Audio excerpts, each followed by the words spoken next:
yeah, in the past I've had many a fight with landlords where they want to keep me out of the building.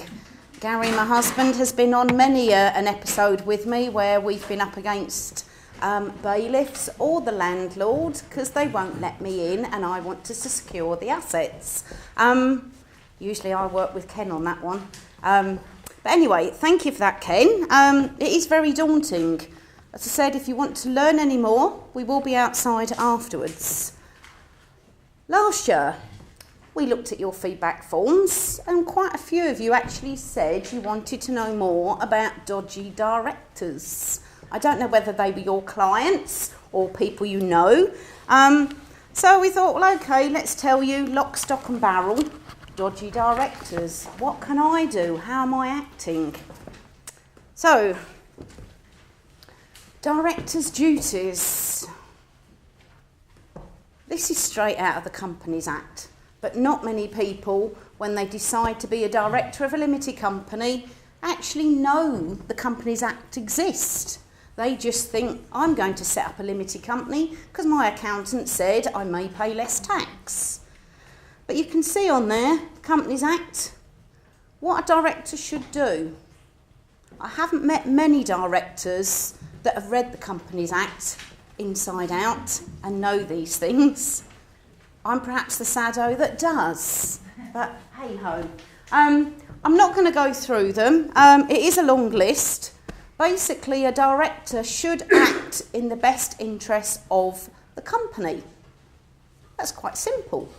It's a living thing, a company. He should actually be, as I said, doing the best that he can. Because in a company, you've got employees, you've got a bank account, you've got an accountant, you may have a solicitor, you've got customers, you've got debtors, you've got lots of different things.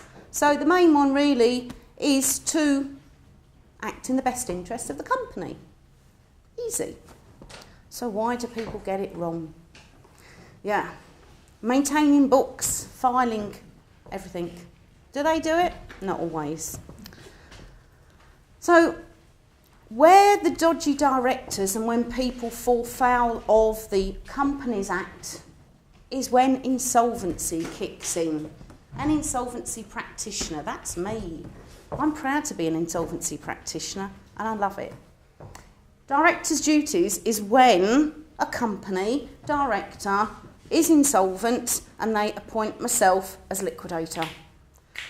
Again, to act in the best interests of the creditors, the company and its members. SIP 13, SIP, Statement of Insolvency Practice. I always think of a sip of wine though, actually. It sounds a lot better. If the directors don't act in the best interests of the company, it's misfeasance, breach of duty. Are you all aware of those sayings? Trading whilst knowingly insolvent, that's another one. Every single day I use that. There's other offences that they can do. Misfeasance. An insolvency practitioner, again me, I can get it wrong. I can be personally liable if I do anything misfeasance. It's a summary remedy against delinquent directors. It does mean where a director has misapplied or retained or become accountable for monies or property if he's found guilty. It's a breach of their fiduciary duties. He's not acting in the best interest of the company. Again, watch out for trading whilst insolvent. It's all about the money, and I won't go into song, but it is all about the money, as we've heard from Charlie.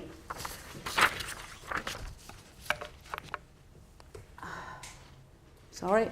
Repercussions. What happens? If they do anything, what happens to them? Do they go to jail? Not very often.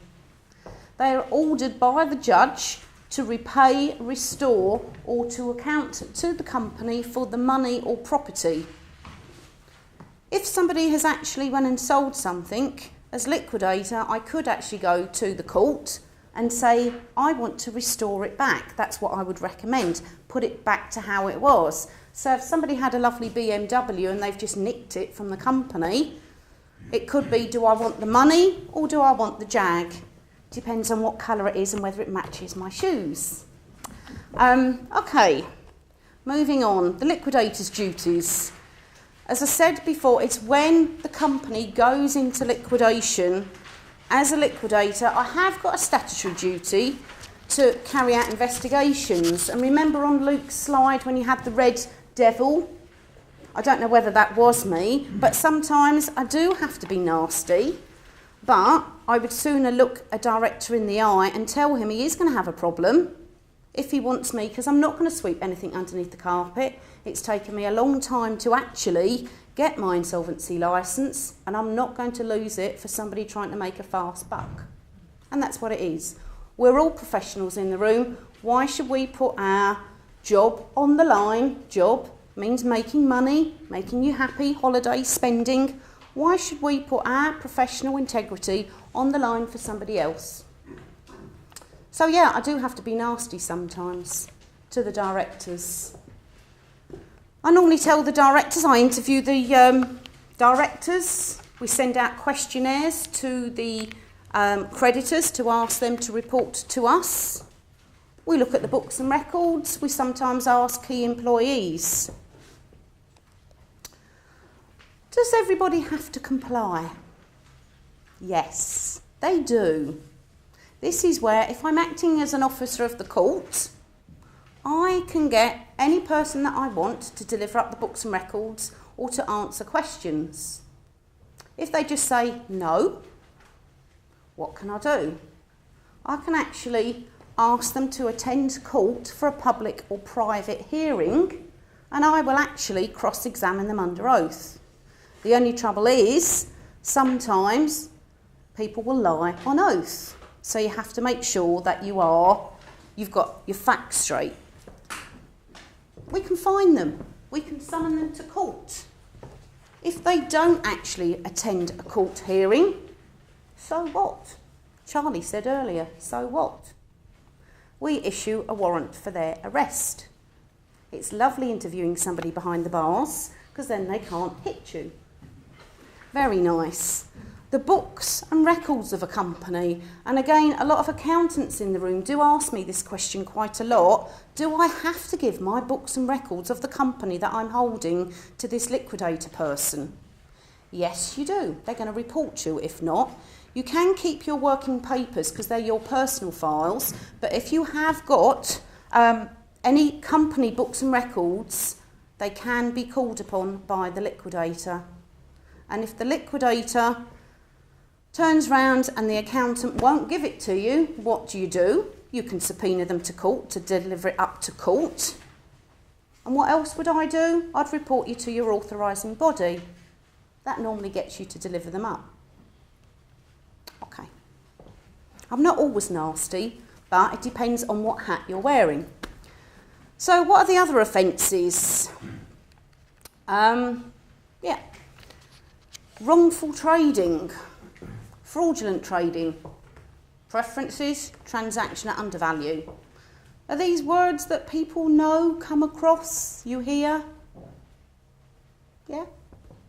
The biggest one is fraud, because then you can actually go to jail for fraud. And I'm not going to bake a cake with a file in it to protect somebody else, because again, you're acting in a professional capacity. Why should you cover it over if somebody has done something illegal? But that's why people should take advice, so you know what you can and you can't do. I'm going to quickly go through it, depending on time. And I know you're almost probably wondering what time the bar opens. Section 214, I do hate section numbers. Wrongful trading. The bit in there, if you've got your pink DCA pens, what you need to underline is knew or ought to have known. So many people will say, well, I didn't know the Companies Act, that I had to actually act in the best interests of the company. And there was no reasonable prospect that the company would avoid going into liquidation. This only happens in liquidation. A defence. The defence is what stops me in my track if I'm going to court and the director turns round and says, he took every step he could. He took advice. That's why If a director of a limited company is wondering what to do before they go into liquidation, they should take advice, because then we can actually say, this is what you should be doing. So if you've got a client who perhaps doesn't want to go into liquidation and you just need some guidance for them, I can give the guidance. I can tell you how you can avoid it. A penalty, again, it's a contribution as the court thinks fit. Fraudulent trading, yeah, that's when people stash money or they actually just take it and try and get away with it. Not nice. The judge doesn't normally like any directors doing that, and they'll go on the liquidator's side. Again, some of the solicitors in the room, you may be working with insolvency practitioners on this. I know I've worked with a few of you in the past as well. Fraud, yeah, you can be sent to prison for that one. Preferences. How many people want to actually pay their mates? They want to pay their mum, their dad, their husband, their son. They'll say, well, I want to pay this particular trade creditor because I like him. I want to do work with him in the past. That is an offence underneath the Insolvency Act. You can get round it. If somebody's holding a baseball bat to your head, you're under duress, you need to pay them. That then isn't classed as a preference. But if you pay family members or friends, it's a preference. It can be attacked quite easily. How would I find out? I'd go through the bank statements, having a look who you'd actually paid. A blood relative, look for the same name.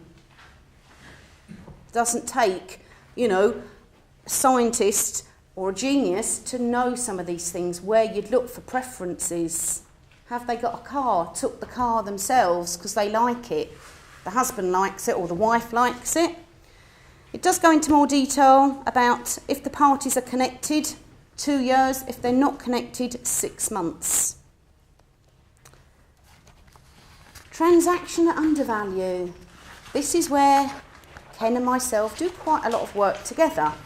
If a director comes in to see me to take advice and they perhaps haven't got any monies in the bank, it's overdrawn, how are they going to pay my upfront fees? Because I'm not going to work for nothing. I want to go shopping, thank you very much.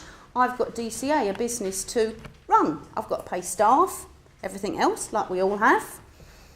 Sometimes people will want to sell an asset of the company.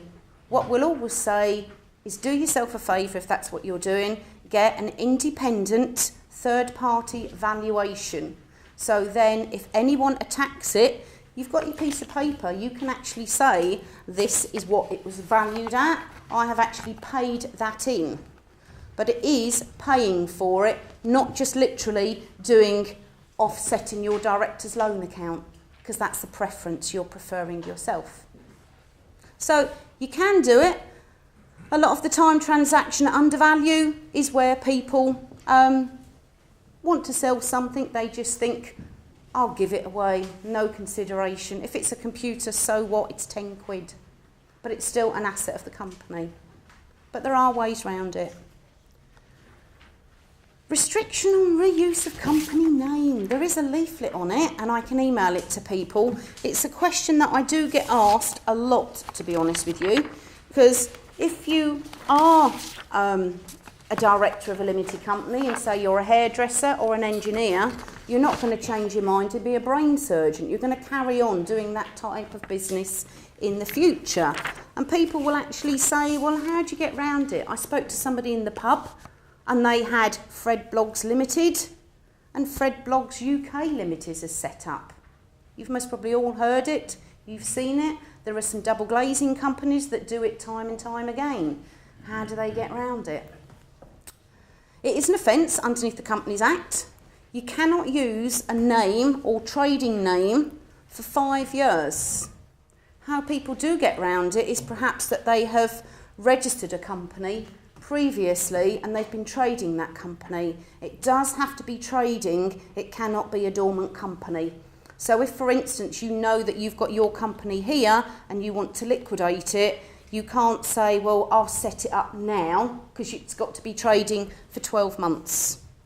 Again, what happens if a director is in contravention of the Insolvency Act for restriction of company name? He's personally liable. Why would you set up a limited company if you've then got to pay the debts of the old company? No. Avoidance of floating charges. God, this is getting boring and you're all wanting for the bar and most probably the water's run out. Section 245, it does actually apply. Some people will say, well, I'm going to take a debenture out because then that'll cover me, that'll give me security. No, it always doesn't. There are ways round it. This is mainly for the banks as well. The banks may think they're sitting pretty. It's all to do with new monies. If people do want to know more, it's quite a long subject and I really don't want to bore you here today, but it's avoidance of floating charges, where the bank, the director, somebody else has lent monies to a company and they think they're sitting pretty. Perhaps they're not. In the notes you have got how it works and you have got a pink bit there because it's DCA. Extortionate credit transactions, that's when somebody takes a loan out and they're really high. You know, like the Wonga loans on the telly, when you see down the bottom how much the interest rates are, very high. That can be attacked, extortionate credit transactions. So, is that all? Is she ever going to shut up? You're most probably saying. Yeah, sorry about that. It is imperative that directors take advice earlier rather than later. You can take advice from the bank, solicitor, IFA, accountant.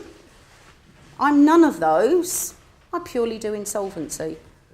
And we can tell you and give you advice on how your clients will not fall foul of Companies Act, Insolvency Act. Because there are ways round those dodgy directors. I love looking at the disqualified directors list on Companies House. It tells you what people have been doing. Pretty naughty. A lot of it was to do with televisions. We now have got alcohol with bottles of wine going over to France. Ooh. Lots of money, avoidance of tax, loads of different things. If they take advice, I'm not going to tell them how to break the law, because I'm not going to do that, but I will tell them what they can and they can't do. But where they end up being dodgy, they get selfish, they want to nick the monies, make a fast buck, don't pay HMRC, spend the VAT, sometimes don't pay the staff. Not very nice. Director's Conduct Report. Luke had touched upon this when he was doing his voluntary and compulsory. I have to do a conduct report. If I see a director at an initial meeting, I will want to look him in the eye and tell him, actually, if you've committed fraud, I'm not going to cover it up for you. I'm not at all. And sometimes I will go back to the accountants or whoever's referred it to me and say, actually, I'm going to have a problem with this. If you have and you don't want me to deal with it, fine, go and find another insolvency practitioner. Because sometimes it'll be me wearing my investigator's hat, coming after the accountants. And some of you might like to be in the bar, but it's not that bar, it's actually in the jail behind the bars. It is confidential. If anyone asks me, I don't have to tell you what I've put in the report, which is quite nice. But I'd like to be honest with people and to be fair and tell them if they are going to have a problem. 2 to 15 years disqualification. You can actually avoid going to court and you can actually have something, a disqualification undertaking, which is where you literally agree to a ban as being a director. I had one Chinese director who ran a Chinese restaurant in London. Ken did go in there and try and take all the assets out, and he's nodding his head because he can remember how messy it was. There was a lot of illegal employees in the building. He'd already been fined for actually taking on illegal people. They hadn't got passports, they were sleeping upstairs, back to back. The Department of Trade and Industry had actually said, we'd like to disqualify you for 5 years. I actually said, do yourself a favour and agree to it, don't go to court, because how are you going to explain that one away when you've been caught red-handed with illegal staff in your premises? You weren't acting in the best interest of the company. He actually did put his hand up and say, thanks Deb, I'll take the ban and then I haven't got to go to court. The other thing with that director's disqualification, it's the director that has to pay the costs if it goes against him. And if you've got heavy barristers, an insolvency practitioner, you can be talking a lot of money. And do you really want to have a week-long cross-examination with fancy lawyers up at the High Court? No. What do we report? You've got it on there. Concealment of assets. I'm not going to go through them. They're the nasties that we normally look through. The main one every time is non-payment of Crown debts. If people set up a company and every time they did a sale, they went and put the VAT element into a separate bank account, when their VAT quarter came round, they could just draw it out. Here you go. No, they don't.